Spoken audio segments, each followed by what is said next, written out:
Okay, today's video might be a little long, but if you're looking for some new reads, then definitely grab a pencil and paper and write some of these down. About a weekend ago, I saw at the last minute that there was a book sale. So I ran down, there was the last day of the book sale, and I got a bag of books for $10.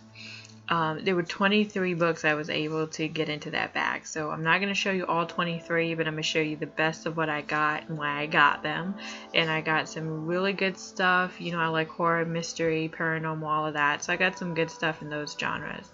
Also, because Banned Book Week happened, I read so many amazing articles about banned books out there that I just had to like grab some of the banned books right away and from the library. If you're an indie author and have your book for review, don't worry. I usually read one traditionally published book and one indie book. That way I'm reading books for review and books I want to get. That way I don't get burned out too quickly. So anyway, I'm going to show you a mix of those books, and take out your pencil and paper because you're going to want to get some of these. So I guess I should first start with the books that I got from the library. I'm always putting books on hold because it's just when I see an article about a book I want to read, I go and put them on hold, and then they get them for me, and it's just easier than wandering around the library for hours trying to find the book I want.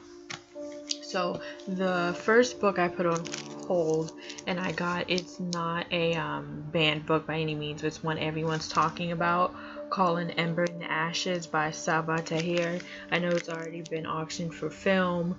It's kind of got like a Roman Empire tone to it.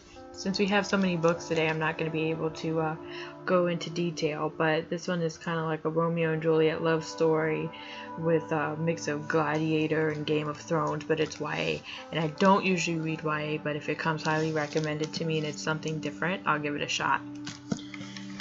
Another YA book, surprisingly, is The Diviners by Libby Bray. This is much older, but it's got paranormal aspect to it. It takes place in Manhattan in like the 30s, and I love books set in the 30s, especially in New York City. Such a glamorous and sultry time that I decided to get this book. It's a big one, so hopefully I'll get to it. I'm currently reading Beautiful You by Chuck Palahniuk. It's interesting. It's supposed to be a satire on like Twilight, 50 Shades of Grey. It's about a bazillionaire who gets the plain Jane to test sex toys out on her, and the point is he's trying to take over the world by giving women sex toys to the point where they don't need their husbands anymore, and he can control them through the sex toys.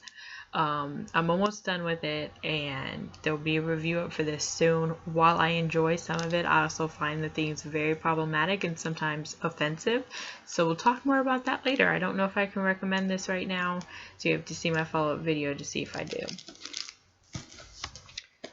Daughters Onto the Devil, perfect for Halloween time. It's a YA evil book. It takes place in like a cabin or a farm or something. Anyway, the cover is really creepy. Reminds me of The Grudge. I don't remember a whole lot about it, but people are highly recommending it, and it looks like a very scary story. One of the books I was able to get, some of the other books I got for Banned Book Week are still at the library and I'm waiting for them to come in, is Persepolis, The Story of a Childhood by Marjane Satrapi. It was banned because it talks about life in the Middle East and a girl that is brave and wants to bust outside of that. So if a book is banned, there's got to be something good about it. And it is a graphic novel. See?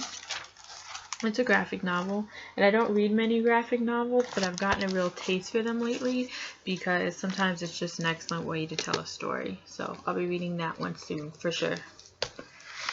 And I'm a big fan of Larry Wilmore. I decided to check out his books. I think his satire and his brand of humor are hysterical. I think he's very honest about race and upfront. And he wrote a book called I'd Rather We Got Casinos and Other Black Thoughts. I know this is going to be hysterical. I will definitely be reading this and doing a review. So those are the books I got from the library. Hopefully I'll be able to read them. I have more coming in, so I have to read a lot faster.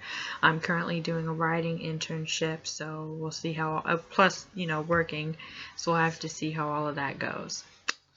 I won a book. A blogger on Twitter like a month ago was just giving out books and was like, who wants this book? And I saw this because it had a kick-ass irony about a girl who gets out of prison and the world is different. And I said, I want that book, and it came.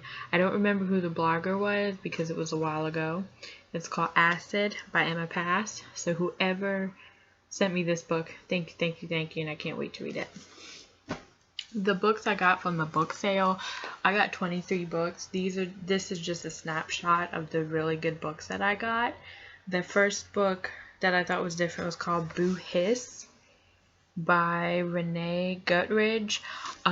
She also wrote the books Boo and Boohoo, and Boo Hiss is about a woman who tries to turn the town upside down by building like a soccer field and a coffee shop, and they want to keep it a small town, but these things make it bigger. I just tend to really like stories on small town quirky characters, so this looks like it might be a good book.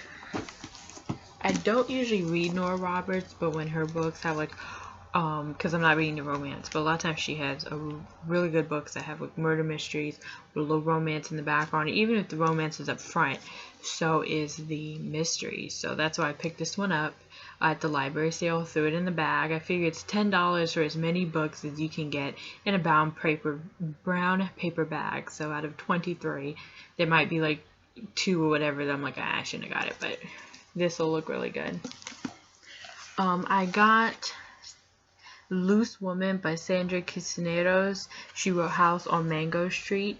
It's a book dealing with Latino women and their sexuality, and House on Mango Street was such a great book to read in high school that I wanted to get another book of her poems, so that's why I threw this in the bag. Believe it or not, I don't own To Kill a Mockingbird. It's a great classic book. I can't argue with that. Everyone was freaking out over the sequel because it supposedly changed. I don't think it changed the meaning of the book. It was a different book, but that's a topic for another story. Anyway, I decided to pick this up because I don't own it, and I couldn't believe that, so it went in the bag. Last but not least is Tammy Hogue, The Ninth Girl. I'm such a big mystery reader that I can't believe I never got a Tammy Hogue book. I read it, and I probably have another one on my shelf. I just never read it, so I decided to pick this one up. If there are any books on this list that you have seen and read, let me know what you think about it without posting any spoilers, of course. I'll be back in a day or two with the review to Beautiful You. If you'd like to share any videos that you've made of your library book hauls, leave a link in the comments, and I'll check out your video and comment as well, okay? Hope you're off to a good week. Bye-bye.